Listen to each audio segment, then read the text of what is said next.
दोस्तों, MS study zone academy में आपका एक बार फिर से स्वागत है। हम बिहार पुलिस एकेडमी राजगीर में 2019 बैच के जो प्रशिक्षु थे, उनके जो फर्स्ट पीरियोडिक जो टेस्ट हुआ था, उनके प्रीवियस ईयर क्वेश्चन को हम लोग आज देखेंगे। याद रखिएगा, इसमें आप लोग के लिए 1.5 घंटा का समय रहता है और कुल 100 अंक के प्रश्न रहते हैं और उनमें से कुल आप लोग को 50 अंक लाना अनिवार्य है। अगर आप लोग जो हम रेगुलर वीडियो बना रहे हैं उसे अगर आप लोग देख लेते हैं, अच्छी तरह से समझ लेते हैं, तो आप लोग मंथली एग्ज़ाम में अच्छे अंक से पास कर जाएंगे। तो जो पहला पीरियोडिक टेस्ट है, उनके प्रश्नों को हम लोग देखते हैं।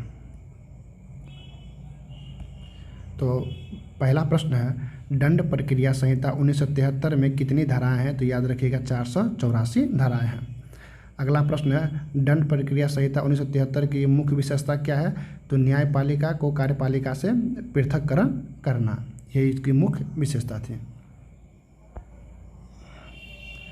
अगला प्रश्न है, दंड प्रक्रिया संहिता के अधीन जांच की जा सकती है? तो याद रखिएगा कि CRPC के अंतर्गत जो जांच की जाती है वो हमेशा मजिस्ट्रेट और न्यायालय के द्वारा ही जांच की जाती है। कौन सी प्रक्रिया न्यायिक है? तो जांच और विचारण। याद रखिएगा, जब भी हम किसी चीज़ की जांच करते हैं या कोई किसी भी चीज़ का कोर्ट में ट्रायल चलता है तो किस लिए चलता है? तो न्याय के लिए चलता है। तो इस प्रकार न्यायिक प्रक्रिया कौन सी है? तो जांच एवं विचारण न्यायिक प्रक्रिया है। अपराध के अन्वेषण किया जाता है, तो हम लोग जानते ही हैं कि पुलिस जो पदाधिकारी होते हैं वही किसी भी केस का इन्वेस्टिगेशन करते हैं, अर्थात अन्वेषण करते हैं। इसका आंसर जो होगा ख, पुलिस अधिकारी। अन्वेषण का मुख्य उद्देश्य क्या है? तो याद रखिएगा, अन्वेषण का मुख्य उद्देश्य है अभियुक्त के विरुद्ध साक्ष्य एकत्रित करना। 2 वर्ष से अधिक के कारावास से डरनीय अपराध का संबंध किससे है? तो वारंट मामले से। तो वारंट मामले किसे कहते हैं हम लोग? तो याद रखेंगे, मृत्युदंड या आजीवन कारावास, मृत्युदंड, आजीवन कारावास या 2 वर्ष से अधिक कि जिसमें सज़ा की बात होगी वो वारंट मामला होगा, और 2 वर्ष से कम की अगर बात होगी तो वो शमन मामला होगा। अगला प्रश्न, वारंट मामले अभिप्रेरित है जो मृत्युदंड, आजीवन कारावास या 2 वर्ष से अधिक के मामले हो, उसी को हम लोग क्या कहेंगे? वारंट मामला करेंगे। चलिए, किसी जिले के लिए लोक अभियोजक की नियुक्ति करने के लिए कौन प्राधिकृत है? तो राज्य सरकार। ये मैंने आप लोग को डिस्क्रिप्टिव में पढ़ाया है कि किसी जिले के लोक अभियोजक की नियुक्ति करने का अधिकार किसे है? तो राज्य सरकार को है। अगला प्रश्न है, दंड प्रक्रिया संहिता की किस धारा के अंतर्गत सहायक लोक अभियोजक की नियुक्ति की जाती है? तो धारा 25 में सहायक लोक अभियोजक की नियुक्ति की जाती है और धारा 24 में लोक अभियोजक की। याद रखिएगा, सहायक लोक अभियोजक पूछेगा धारा 25 कहेंगे और लोक अभियोजक कहेंगे धारा 24 कहेंगे। विशेष लोक अभियोजक की नियुक्ति के लिए कितने वर्षों का विधि व्यवसाय आवश्यक होना चाहिए? तो 10 वर्षों का। मैंने इसका डिस्क्रिप्टिव अच्छे तरीक़ा से पढ़ाया हुआ है। मैंने कहा था कि जो मैं डिस्क्रिप्टिव पढ़ा रहा हूँ उनसे प्रश्न जरूर पूछे जाते हैं। चलते हैं अगले प्रश्न पर। अगला प्रश्न है 12 नंबर कि मजिस्ट्रेट के न्यायालय में अभियोजन का संचालन किया जाता है? तो याद रखिएगा, मजिस्ट्रेट के न्यायालय में सहायक लोक अभियोजक के द्वारा ही अभियोजन का संचालन किया जाता है।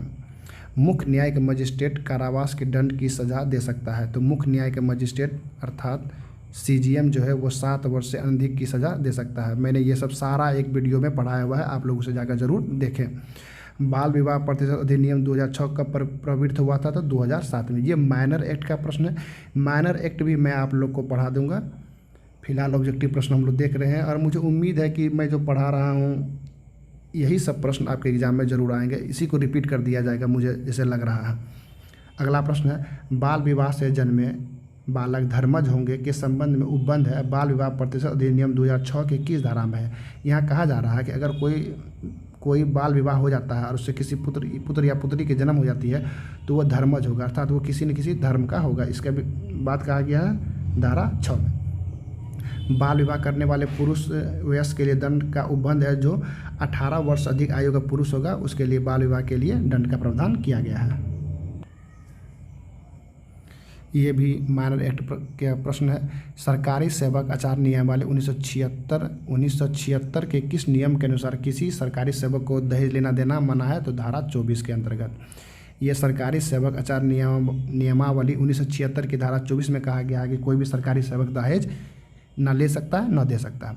फिर अगला प्रश्न है इसी माइनर एक्ट से कि सरकारी सेवक आचार नियमावली 1976 के किस नियम के अनुसार कोई भी सरकारी सेवक निजी व्यवसाय नहीं कर सकता है? तो धारा 16 में कहा गया निजी व्यवसाय नहीं कर सकता और धारा 24 में कहा गया है कि वो दहेज नहीं ले सकता। आयुध अधिनियम 1959 के किस धारा के तहत अभियोजन स्वीकृति लेना आवश्यक है? तो धारा 39 के अंतर्गत। अगर आप आयुध अधिनियम के अंतर्गत किसी को भी अगर आपको अभियोजन चलाना हो तो उससे पहले आपको स्वीकृति लेनी होगी धारा 39 के तहत। आयुध अधिनियम 1959 की किस धारा के तहत बिना अनुज्ञप्ति का आयुध रखना, मतलब बिना लाइसेंस, अनुज्ञप्ति का मतलब होता है लाइसेंस, बिना लाइसेंस का आयुध रखना, उसका अर्जन करना या प्राप्त करने या लेकर चलना मना है? तो धारा 3 के अंतर्गत। बिहार परीक्षा संचालन अधिनियम 1981 के अनुसार अपराधों का ट्रायल किस कोर्ट में होता है? याद रखिएगा कार्यपालक मजिस्ट्रेट के कोर्ट में होता है। अगर आप चोरी करते पकड़ा गए या किसी भी चीज़ में अगर आप पकड़ा गए हैं तो इसका जो ट्रायल होगा वो होगा आपका कार्यपालक मजिस्ट्रेट के कोर्ट में होगा। बिहार परीक्षा संचालन अधिनियम 1981 के अनुसार सभी अपराध क्या है? तो सभी अपराध संज्ञेय है। याद रखिएगा सभी अपराध क्या है? तो संज्ञेय है। रेलवे संपत्ति विधि विरुद्ध कब्जा अधिनियम 1966 का सभी अपराध क्या है? तो ये असंज्ञेय है।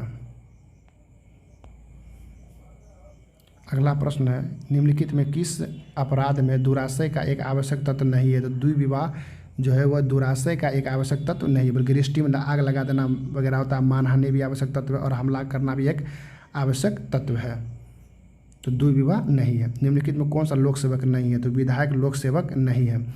भारतीय दंड विधान की धारा 34 निर्धारित करती है। धारा 34 में है संयुक्त दायित्व को परिभाषित किया गया। भारतीय दंड संहिता अर्थात आईपीसी के किस धारा में अपराध शब्द को परिभाषित किया गया है? तो धारा 40 में अपराध शब्द को परिभाषित किया गया है। संश्रय को परिभाषित किया गया है। तो 52 के ए में, याद रखिएगा 52 नहीं, 52 के ए में संश्रय शब्द को परिभाषित किया गया। भारतीय दंड संहिता की धारा 53 के अनुसार निम्नलिखित में कौन सा दंड नहीं है? निर्वासन, काला पानी। काला पानी की सजा आप किसी को नहीं दिया जाता, अर्थात ये दंड प्रक्रिया अर्थात आईपीसी के धारा 53 में निर्वासन की सज़ा नहीं है। चौकीदारी परेड कब समाप्त होती है? तो मैं पढ़ाऊँगा आने वाले समय में, जो कि यह थाना सरिस्ता का प्रश्न है। तो थाना सरिस्ता का प्रश्न है तो मैं इसमें आप लोग को विस्तृत रूप से थोड़ा बता देता हूँ। चौकीदारी परेड कब समाप्त होती है? तो चौकीदारी परेड 14 बजे अर्थात 2 बजे समाप्त होती है और 12 बजे प्रारंभ होती है। थाना दैनिकी में अंकित प्रविष्टियाँ साक्ष्य अधिनियम की किस धारा के अंतर्गत साक्ष्य के रूप में मान्य होती है? ये साक्ष्य अधिनियम का प्रश्न आ गया। तो धारा 35 में। याद रखिएगा थाना दैनिकी में जो दिन भर की जो घटनाओं का दिन भर जो सूचनाएं मिलती है उसको जो हम लोग अंकित करते हैं वो साक्ष्य अधिनियम के अंतर्गत वो साक्ष्य के रूप में मान्य है। तो किस साक्ष्य अधिनियम किस धारा के अंतर्गत? तो धारा 35 के अंतर्गत। प्रथम सूचना हो सकती है, मतलब आप लोग को पहले सूचना कैसे मिल सकती है? तो वो लिखित भी हो सकती है, मौखिक भी हो सकती है, अर्थात दोनों। प्रथम सूचना प्रतिवेदन किस पुलिस हस्तक प्रपत्र में भरे जाते हैं? तो प्रपत्र 26 में, मतलब एफआईआर जो भरा जाता है उसका जो फॉर्म नंबर होता है वो होता है 26। इसी को बोलते हैं पुलिस हस्तक प्रपत्र संख्या। अगला है जब कोई फरियादी आपके थाने में फरियाद लेकर आता है तो आपका पहला कर्तव्य क्या होता है? तो फरियादी की फरियाद सुनकर कार्रवाई करना, यही आपका पहला कर्तव्य होता है। अगला प्रश्न है किसी कुख्यात अपराधी के पकड़े जाने पर उससे जानकारी हासिल करने हेतु आप क्या करेंगे? तो पूछताछ के विभिन्न तरीके अपनाकर सच्चाई का पता लगाएंगे। एक अच्छा पुलिस अधिकारी के कौन से गुण बनता है? तो याद रखिए कि ये सभी हो जाएगा कि अच्छा संवाद होना चाहिए, कौशल विशेष रूप से मौखिक होना चाहिए, करुणा और मदद करने का रवैया होना चाहिए, सहयोग और सुलह उच्च कोटि का कार्य होना चाहिए, मानसिक और शारीरिक फिटनेस उच्च होना चाहिए। इनमें से सभी हो जाएगा। पुलिस के कुशल कार्य क्षमता के 5 मूलभूत सिद्धांत क्या है? तो इनमें भी सभी हो जाएगा। उचित देखभाल होना चाहिए, पेशेवर व्यवहार होना चाहिए, गोपनीयता होनी चाहिए और आत्मनिष्ठता होनी चाहिए। किस दृष्टिकोण का तर्क है कि अनैतिक अधिकारी अधिकांश पुलिस भ्रष्टाचार एवं कुछ बेईमानों की उपजा है या उपज है? तो ये जो सिद्धांत है वो है सरे हुए सेब का सिद्धांत। व्यक्तिगत लाभ के लिए पुलिस अधिकारी के समान दुरुपयोग को हम क्या कहेंगे? तो पुलिस भ्रष्टाचार कहेंगे। अगला प्रश्न है, पुलिसिंग एक पेशा है तो इसके लिए विशेष ज्ञान, विशेष शैक्षणिक प्रशिक्षण दोनों की आवश्यकता होती है। इसी को हम लोग पुलिसिंग कहते हैं। किस शब्द का या वाक्यांश का अर्थ है कि नैतिक मूल्यों की एक प्रणाली है जो सामान्य है, पुलिसिंग में पेशेवर मानकों के रूप में स्वीकार किया जाता है। तो पुलिस की नैतिकता, याद रखिएगा। इसका PDF आप लोगों को वीडियो के डिस्क्रिप्शन लिंक में दे दिया जाएगा, इसे आप लोग डाउनलोड कर लीजिएगा और ये सारे प्रश्नों को आप लोग देख लीजिएगा। करीब 10-15 टेस्ट हुए थे, वो सारे 10-15 टेस्टों का आप लोगों को PDF प्रोवाइड कर दिया जाएगा, इसे आप लोग पढ़ लीजिए। आप लोग का मंथली एग्जाम में कहीं कोई दिक्कत नहीं होगा। अगला प्रश्न है, हाक डाक सूचना किस PM रूल से संबंधित या रूपांतरित की जाती है? तो PM रूल इसका है 151, अर्थात पुलिस हस्तक नियम 151 है। आजीवन कारावास का अर्थ है धारा 57, अर्थात IPC 57 के अनुसार जो आजीवन कारावास का जो मतलब है वो है कि 20 वर्ष के सजा के कारावास को ही आजीवन कारावास माना जाता है। दंड प्रक्रिया संहिता के अध्याय पट संबंधित है, तो इसका जो आंसर होगा वो होगा प्रयास से। किसी आपराधिक आरोप के विरुद्ध बचाव होने के लिए भूल संबंधित होना चाहिए, तो केवल तथ्य की भूल हो जाएगा तो आप बच सकते हैं। क्या जल्लाद को मृत्युदंड निष्पादित करता है, वो कौन सा अपराध करता है? तो वो कोई अपराध नहीं करता है, क्योंकि वो न्यायालय के आज्ञा का पालन करता है। इसीलिए जल्लाद अगर किसी को मृत्युदंड देता है तो वो कोई अपराध नहीं करता है। बेईमानीपूर्ण आशय से अभिप्राय है, तो मतलब बेईमानीपूर्ण आशय का मतलब क्या होता है? तो किसी के सदोष लाभ या सदोष हानि का जो आशय होता है उसी को हम लोग बेईमानीपूर्ण आशय कहते हैं। अगला प्रश्न है, प्राइवेट प्रतिरक्षा का अधिकार निम्न में से किसके लिए उपलब्ध है? प्राइवेट प्रतिरक्षा का मतलब हुआ कि आप अपने शरीर की रक्षा कब कर सकते हैं? जब आपके शरीर की क्षति के संबंध में कोई बात आ जाएगी या जंगम संपत्ति के क्षति की बात आ जाएगी। जंगम मतलब होता है स्थिर, जंगम मतलब होता है चल संपत्ति, और अस्थावर मतलब होता है जो संपत्ति चल नहीं होती, उसी को स्थावर संपत्ति कहते हैं। तो जब किसी संपत्ति की क्षति होती है या आपके शरीर की क्षति होगी तो उस समय में आप अपनी प्राइवेट प्रतिरक्षा का अधिकार, आपको प्राइवेट प्रतिरक्षा का अधिकार है। मैं फिर से समझा देना चाहता हूँ कि प्राइवेट प्रतिरक्षा कब होता है? जब आपकी जान पर कोई बात आ जाती है या फिर आपके संपत्ति की क्षति की बात आ जाती है, तब आप प्राइवेट प्रतिरक्षा का अधिकार आपको मिलता है। निम्नलिखित में किस अपराध के विरुद्ध प्राइवेट प्रतिरक्षा अधिकार नहीं है? तो छल। जब कोई व्यक्ति आपके साथ छल करता है तब आपको प्राइवेट प्रतिरक्षा का अधिकार नहीं है। लेकिन अगर कोई व्यक्ति आपके साथ लूट करता है या आग द्वारा आपके घर को जला सकता है या गृह अत्याचार करता है, तब आप प्राइवेट प्रतिरक्षा का अधिकार आपको है, लेकिन छल में नहीं है। निम्नलिखित में कौन सा दुष्प्रेरण का प्रकार है? तो दुष्प्रेरण कब कहा जाता है? जब कोई व्यक्ति आपको या तो उसका दे या कोई षड्यंत्र करे या फिर उस षड्यंत्र में सहायता करे, तो ये तीनों चीज़ें अगर होगी तो उसी को हम लोग बोलेंगे दुष्प्रेरण। मिथ्या साक्ष्य देने के लिए IPC की किस धारा में दंड का प्रावधान है? तो अगर कोई व्यक्ति झूठा साक्ष्य देता है तो IPC 193 के अंतर्गत वो दंड का भागी होंगे। प्रथम वर्ग मजिस्ट्रेट अधिकतम जुर्माना लगा सकता है तो 10,000 रुपये तक का। ये हम पढ़ा चुके हैं, इसे आप लोग अच्छी तरह से देख लीजिएगा, इसका वीडियो अपलोड किया जा चुका है। भारतीय साक्ष्य अधिनियम कब प्रवर्तन हुआ? तो 1 सितंबर 1872 ईस्वी को, ये भी पढ़ाया जा चुका है। भारतीय साक्ष्य अधिनियम कुल कितने धाराएं हैं? तो 167 धाराएं हैं और 11 अध्याय है। भारतीय साक्ष्य अधिनियम किस प्रकार की विधि है? तो मैंने बताया है कि भारतीय साक्ष्य अधिनियम एक प्रक्रियात्मक विधि है। भारतीय साक्ष्य अधिनियम में न्यायालय शब्द का क्या मतलब होता है? तो सभी न्यायाधीश, मजिस्ट्रेट और साक्ष्य लेने के लिए वैध रूप से कोई भी व्यक्ति अगर साक्ष्य लेने के लिए ले सकता है तो वे सभी न्यायालय के अंतर्गत आते हैं, अर्थात उपयुक्त सभी। निम्नलिखित में कौन सा तथ्य है? तो ये सभी तथ्य हैं। धातु पट या शिलापट पर उत्तीर्ण लेख क्या होगा? तो एक दस्तावेज होगा। किसी भी चीज़ पर अगर कुछ लिखा हुआ है तो वह क्या होगा? एक दस्तावेज होगा। एक तथ्य जिसे न तो साबित किया जा सका है और न साबित, उसे क्या कहते हैं? तो साबित नहीं हुआ उसे कहते हैं। भारतीय साक्ष्य अधिनियम किस धाराओं में रेस जेस्टे के सिद्धांत को बतलाया गया है? धारा 6 को भारतीय साक्ष्य अधिनियम इंडियन एविडेंस एक्ट की धारा 6 को रेस जेस्टे का सिद्धांत कहा जाता है। तथ्य जो विवादक तथ्य के कारण परिणाम है वो सुसंगत है। तो धारा 7 में, धारा 7 जब पढ़ाए थे तो बोले थे धारा 7 में प्रसंग हेतुक और परिणाम, प्रसंग हेतुक और परिणाम की परिभाषा दी गई है, तो धारा 7 में। और भारतीय साक्ष्य अधिनियम की धारा 8 किन तथ्यों के संबंध में सुसंगति के नियम प्रतिपादित करती है? तो धारा 8 में कहा गया है हेतु, तैयारी, पूर्व या पश्चात का आचरण, अर्थात सभी। धारा 7 में कहा गया है प्रसंग हेतुक परिणाम, लेकिन धारा 8 में कहा गया हेतु, तैयारी, पूर्व या पश्चात का आचरण। अधिनियम का आप लोग वीडियो देख लीजिए, उसमें मैंने अच्छी तरह से समझाया हुआ है। द्वितीय वर्ग न्यायिक मजिस्ट्रेट कितनी सजा दे सकता है? तो 1 वर्ष का। और प्रथम वर्ग न्यायिक मजिस्ट्रेट 3 वर्ष का। विधि विज्ञान किसे कहते हैं? तो न्याय से संबंधित विज्ञान को विधि विज्ञान कहा जाता है। इसे आप लोग देख लीजिएगा एक बार, मुझे थोड़ा कन्फ्यूजन है। चश्मदीद गवाह नहीं मिलने की स्थिति में अभियुक्त एवं पीड़ितों से ज्ञात तथ्यों की सत्यता को परखा जा सकता है। तो भौतिक साक्ष्य के आधार पर परखा जा सकता है कि चश्मदीद गवाह नहीं मिला, तो वहाँ जो जूता चप्पल छूटा हुआ है उन सबको देखकर साक्ष्य एकत्रित किया जा सकता है। कर्तव्य कर्मिका रोस्टर पुलिस हस्तक पर पद संबंधित है, तो 15 का अ से संबंधित है। सिपाहियों की नोट बही किसके पास रखी जाती है? तो थाना अध्यक्ष के पास रखी जाती है। आयुध एवं विस्फोटक भंडार की दुकानों को थाना अध्यक्ष कितने महीने में एक बार निरीक्षण करते हैं? तो 3 महीने में। दागियों के वार्षिक अभियुक्ति कौन लिखता है? तो एसएचओ लिखता है। सिटी पार्थर कौन संधारित करता है? तो सिटी पार्थर थाना प्रभारी संधारित करते हैं।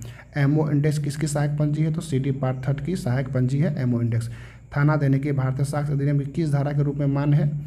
ये पहले भी प्रश्न पूछा जा चुका है। तो साक्ष्य अधिनियम धारा 35 में कहा गया है कि थाना देने की में जो भी चीज़ लिखते हैं वो साक्ष्य अधिनियम की धारा 35 के अंतर्गत साक्ष्य के रूप में मान्य है।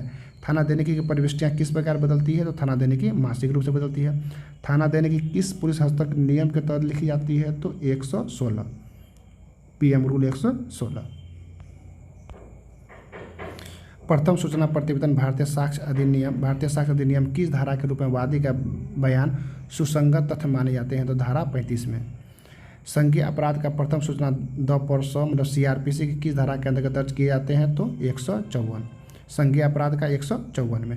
मृत्यु समीक्षा रिपोर्ट किस पीएम रूल से संबंधित है? अर्थात पुलिस हस्तक नियम संबंधित है, तो 199 का ख से। निम्नलिखित में किस प्रकार आप परंपरागत तरीके से हटकर पुलिसिंग करेंगे? तो अनुसंधान में प्रोएक्टिव अप्रोच रखेंगे। अगर पहले ही पहुंच जा रहे हैं तो कुछ हटकर पुलिसिंग कर पाएंगे। आपके नज़र में पुलिस प्रशासन का दिनचर्या पेट्रोलिंग से क्या ज्ञात होता है? तो हम लोग जो पेट्रोलिंग करते हैं वो किस लिए करते हैं? ताकि जनमानस में आत्मविश्वास बढ़े। बिहार राज्य में विधि विज्ञान प्रयोगशाला आप स्थापित है, तो सभी जगह। बिहार राज्य में सभी जगह विधि विज्ञान प्रयोगशाला आपका पटना में, मुजफ्फरपुर में और भागलपुर में। केंद्रीय विधि विज्ञान प्रयोगशाला भारत में कितने हैं? तो 4 है। बिहार राज्य में चलंत विधि विज्ञान प्रयोगशाला स्थापित है, तो कहाँ पर है? पूर्णिया में। भारत में केंद्रीय फिंगरप्रिंट ब्यूरो स्थापित है, तो कोलकाता में। हाक डाक सूचना किस आरक्षी हस्तक प्रपत्र? ये प्रपत्र है, तो 27 में। अर्थात पीएम फॉर्म नंबर पूछ रहा है, तो ये क्या होगा? 27। चौकीदारी पंजी के संधारण किस आरक्षी हस्तक प्रपत्र, ये फॉर्म है, में किया जाता है, तो प्रपत्र संख्या 13 में। निजी दैनिकी कितने प्रतियों में लिखी जाती है? तो निजी दैनिकी या मुफस्सिल दैनिकी 2 प्रतियों में लिखी जाती है। पुलिस बल का आचरण किस संहिता में वर्णित है? तो पुलिस हस्तक नियम धारा 5 में पुलिस के नियमों के बारे में बताया गया है। याद रखिए, बहुत पूछा जाता है कि पुलिस हस्तक नियम 5 किसके विषय में बताया गया? तो पुलिस का क्या आचरण होना चाहिए। संतरी ड्यूटी का उल्लेख किस पुलिस हस्तक नियम में किया गया है? तो पुलिस हस्तक नियम 77 में, अर्थात 77 में। पुलिस थाना की सीमाओं का परिवर्तन कौन कर सकता है? तो राज्य सरकार कर सकता है पुलिस थाना की सीमाओं का परिवर्तन। सिपाहियों का नोटबुक कर्तव्य पर लौटने पर कौन जांच करता है? तो थाना प्रभारी जांच करता है। निम्नलिखित में कौन सा दंड के श्रेणी में नहीं आता है? तो निंदन नहीं आता है। किस पुलिस हस्तक नियम के तहत थाने का प्रभारी सिपाही नहीं हो सकता है? तो ये पीएम रूल 80 में कहा गया है कि थाने का प्रभारी कभी भी सिपाही नहीं हो सकता। सिपाही से ऊपर के पदाधिकारी या अधिकारी ही थाना के एसएचओ हो सकते हैं, अर्थात प्रभारी हो सकते हैं। पुलिस निरीक्षक अर्थात इंस्पेक्टर की निजी जो दैनिकी होती है, इसका उल्लेख किस पुलिस हस्तक नियम में किया गया है? तो 64 में।